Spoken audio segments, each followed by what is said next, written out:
So I had a conversation today with my business partner, and we're talking about everything that's happening with all the different riots and things that are going on. And it's the usual numbers. There's only probably about 10-20% of people that are really causing the extreme actions, the burning and all this other stuff and all the riots. People are there just to loot and steal and do all the wrong things. There's people that are there to do peaceful protests, which I'm not too much of a, in a sense, quote unquote fan of, if you will, but I do understand it and I think it's worthwhile. You're seeing BS like large scale YouTubers or well-known YouTubers like Jake Paul that are getting recognized and filming themselves out and about doing all types of crazy stuff and feeding into all of this, if you will, all this mayhem, or feeding off of all this mayhem, making content and bullshit. And that there's just something wrong with that guy anyhow.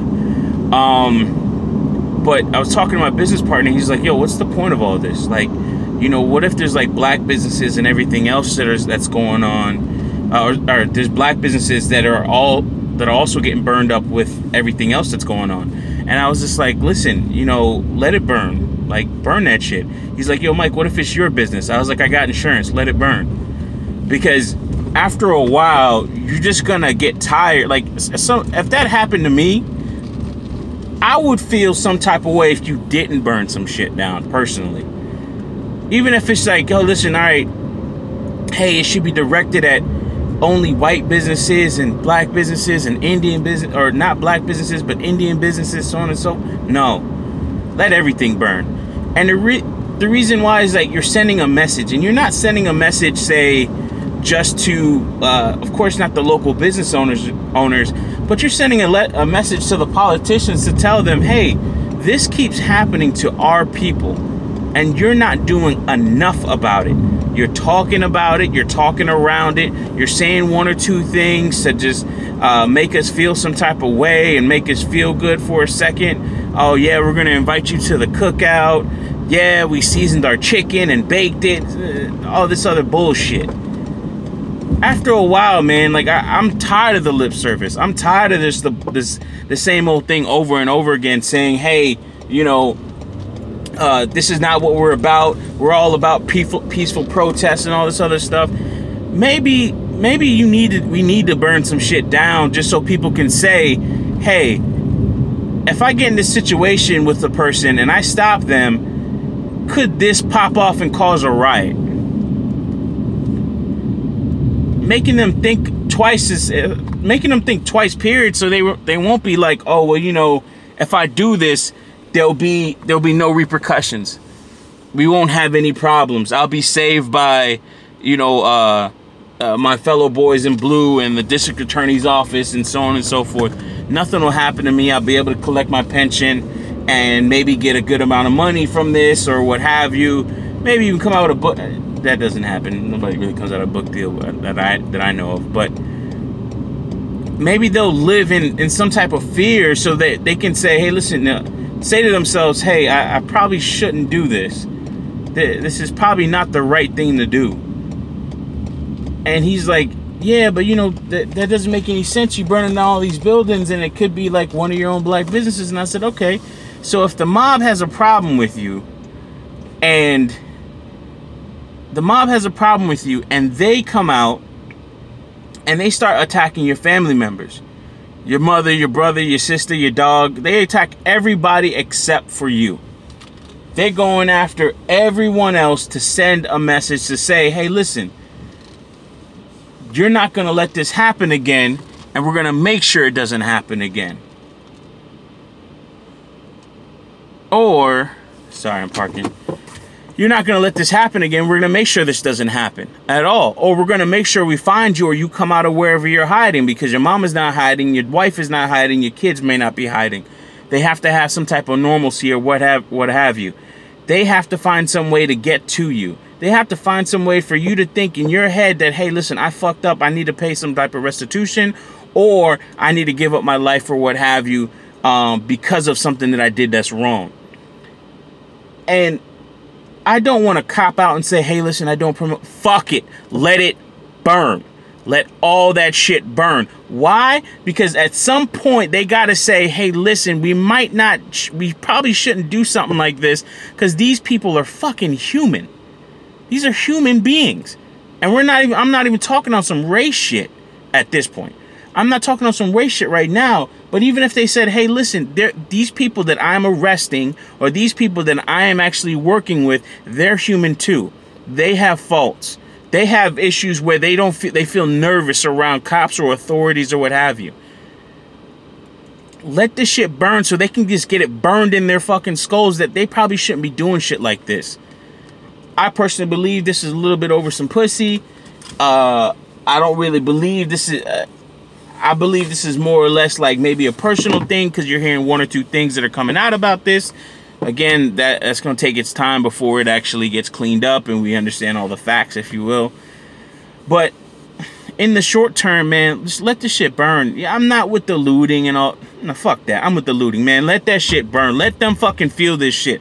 Next time they want to do some stupid shit, hey, man, you know, this is really going to fuck things up. The favorite restaurant I want to go to is going to be closed down. I'm going to have problems. And my wife is probably going to leave me like this officer's wife supposedly did. You know, like, this is not the life I want to live, and I want to be able to do my job. And hearing the usual BS where it's like, well, you know, hearing the usual BS about all of this and people saying things like, well, you know, hey, you know, the cops are human. Listen, it's a job you picked. I'm not a person that could go to the military.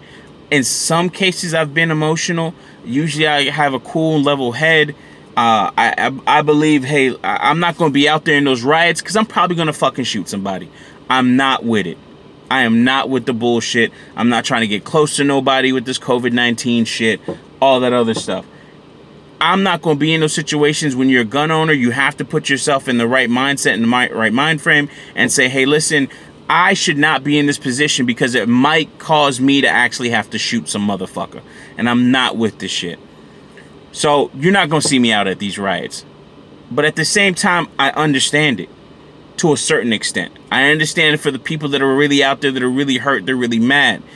But we already know what's happening. We already know that the people that are causing most of the mayhem and the crazy stuff are a small group of people, mostly younger people or people with some type of agenda that's not emotionally charged or anything else like that. But you can't weed them out.